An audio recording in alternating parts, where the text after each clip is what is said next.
starting to start your family, right? Kyle's. Kyle's born. They have 3 children. I'm going to get the children here in a second.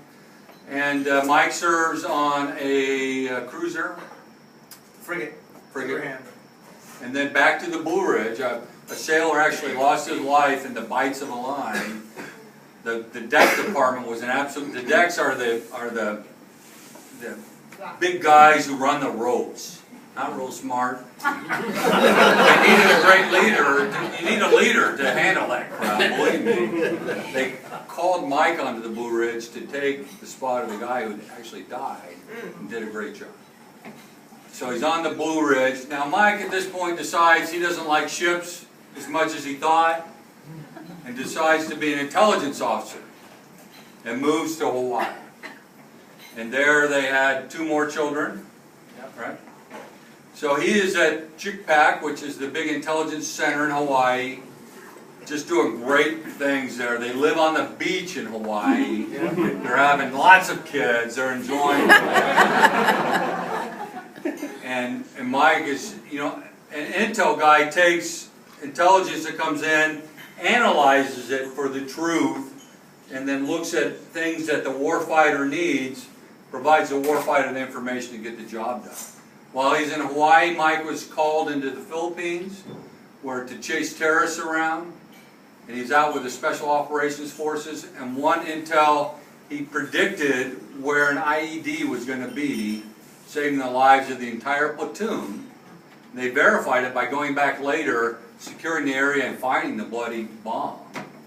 And for that, he became the intelligence officer of the year for the entire United States Navy. Wow. So that's how. Yes.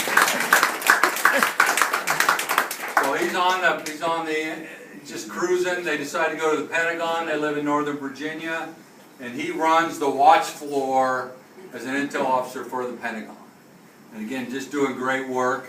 At that point, let's stop and talk about the kids. You got your kids going at this point, right? So we got Kyle, we got Emma, and we got Nate. And let's talk about those. So Kyle is exactly the personality of Yuko. Yeah. And he's got Mike's athletic prowess. So you have this kid who is brilliant, good looking, very Japanese, great athlete. So scholar athlete. So he's a football quarterback, he plays baseball. I bet you he gets a scholarship into college. Emma looks exactly like Mom and has the exact personality of Mike. She has that slight whininess to her.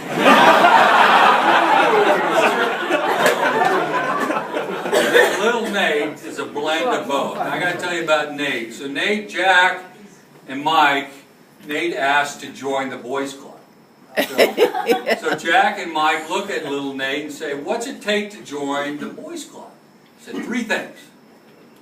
Okay, what is it, Nate? Nate's 7. 6 at this time? No, he's 4. 4. Little Nate at this time. He says, you got to have fun. You can do that. You got to be a boy. You can do that. Now Nate, you know, was the president of the Boys Club. And the 3rd condition was, you can't spank the president. Now is that not front? He's always telling me, don't spank the president. So anyway, Mike from there came to Singapore, and he's been here 4 years as the Assistant Naval Attaché. I arrived a year after Mike was here, and he was invaluable on allowing me to be the Defense Attaché. So I run the office, but I'm also the Naval Attaché. In reality, Mike's the Naval Attaché.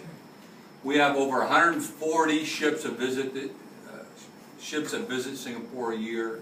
About 60 of them are warships. We have about 110 2-star and above visits per year.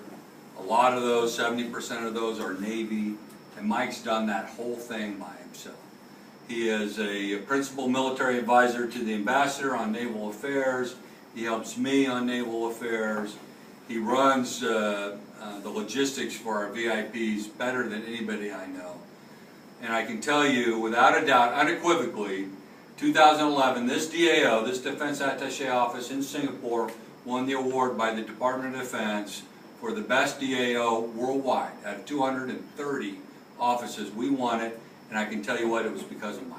Oh. Yay!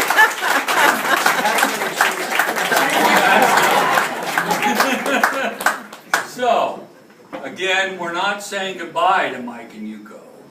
You know, by the way, Yuko, when they met, was an executive making like a gazillion yen. And then married some E3. Now, is that a miracle or what? I